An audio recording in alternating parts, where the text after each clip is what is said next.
Salam alaikum, bonjour à tous. Donc Ahmed Houaria, le fondateur donc de Yates Academy.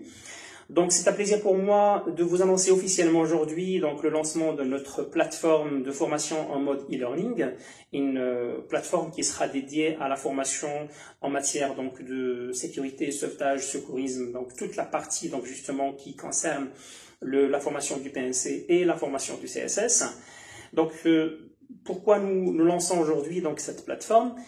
Quelque part, en fait, c'est une décision qui nous a quelque part été, c'est un choix qui nous a quelque part été imposé suite à la décision donc du ministère de l'Éducation nationale, de la formation professionnelle, de l'enseignement supérieur et de la recherche scientifique de suspendre les cours en présentiel dans toutes les écoles et universités et centres de formation au Maroc, dans le contexte actuel que nous connaissons tous, qui est le contexte donc de la lutte contre le coronavirus.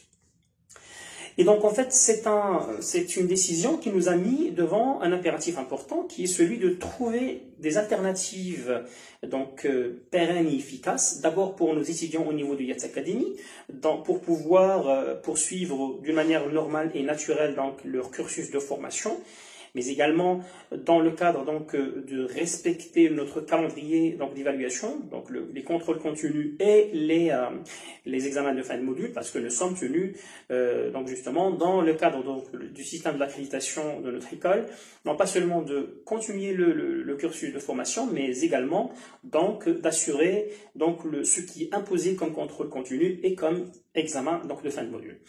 Donc cette logique ou cette démarche nous a en même temps inspiré l'idée de ne pas limiter donc cette plateforme donc, de e-learning uniquement à l'usage donc de nos étudiants au niveau de Yates Academy, mais également de la rendre accessible à tous les étudiants au Maroc, qu'ils soient d'ailleurs marocains ou pas, pour pouvoir profiter donc justement du contenu que nous allons mettre graduellement au niveau donc de notre plateforme. Nous, pour la partie contenu, en fait, nous allons privilégier dans un premier temps toute la partie CSS, donc la partie qui est relative donc, au certificat national, avec les modules réglementaires exigés au niveau de la direction de l'aéronautique civile, à savoir la sécurité, le sauvetage, le secourisme et la survie. Dans un deuxième temps, nous allons intégrer, encore une fois, d'une manière graduelle, la partie réglementaire, mais non exigée au niveau donc, de la direction de l'aviation ou de l'aéronautique civile au Maroc, donc à savoir la partie facteur humain, sûreté, matières dangereuses et réglementation. Dans un troisième temps, nous intégrerons la partie ou tous les modules donc qu'on appelle donc des modules donc support ou à caractère commercial. Et dans un dernier temps, nous allons aborder toute la partie qui est relative donc à la communication et soft skills. Donc la communication et soft skills qui sont aujourd'hui une composante essentielle au niveau de toute formation, donc justement qui doit supporter la partie technique. Donc ça c'est pour la partie contenu. Pour la partie méthode. Pour la partie méthode, nous allons privilégier donc la méthodologie de présentation avec des illustrations en images et avec des commentaires au niveau des explications détaillées, bien évidemment, de telle manière à pouvoir donner le maximum de détails donc soit que ce soit encore une fois à nos étudiants, mais également à toutes les personnes donc qui auront donc justement une facilité, pour leur permettre une facilité au niveau donc de l'apprentissage au fur et à mesure que nous lançons la formation en ligne, bien évidemment. Donc ça c'est pour la partie contenu et pour la partie méthode. Donc moi j'insiste juste sur une dernière chose, c'est que oui le CSS donc c'est une composante essentielle, mais en fait aujourd'hui au Maroc il n'y a pas que les compagnies nationales Royal Air Maroc et Air Arabia qui sont deux compagnies nationales qui exigent par la loi marocaine donc le CSS qui est une composante essentielle.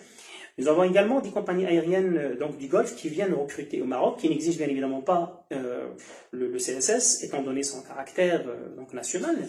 Mais le fait donc, de préparer le CSS, ça donne quand même une valeur ajoutée très importante au niveau des compétences acquises, mais également en tant qu'élément essentiel donc, de tout CV. D'accord ? Et donc, qu'il s'agisse donc justement d'un recrutement au niveau d'une compagnie nationale ou d'une compagnie donc, des pays de Golfe, ou même d'autres, donc c'est toujours quand même quelque chose d'intéressant et d'important à mettre en place. Et donc, bien évidemment, encore une fois, chaque élément d'apprentissage, nous allons essayer de le consolider d'une manière effective tout au long donc, de la formation. Alors, bien évidemment, c'est une formation qui va être purement théorique, hein, d'accord? Toute la partie, nous sommes en train de d'essayer en fait de trouver des solutions pour la partie pratique, même si je le précise, une bonne partie donc de la pratique exige quand même un certain nombre d'heures en présentiel, notamment, je pense notamment à la partie lutte contre l'incendie, fumée et également la partie secourisme. Donc nous sommes en train donc de voir comment on pourra donc justement trouver des solutions à cette thématique-là et nous vous en informons ultérieurement. Donc voilà, donc j'ai essayé en fait d'être bref dans cette présentation. Le plus important c'est qu'à partir de demain, donc nous lancerons la première session donc, de la formation. Nous vous invitons à être interactifs de plus en plus en posant vos questions, en commentant, etc. etc. Donc les thématiques que nous allons aborder à partir de demain, ça nous aidera dans notre démarche d'amélioration continue du contenu, mais également de la méthode. Donc voilà, beaucoup de courage et on se dit à demain.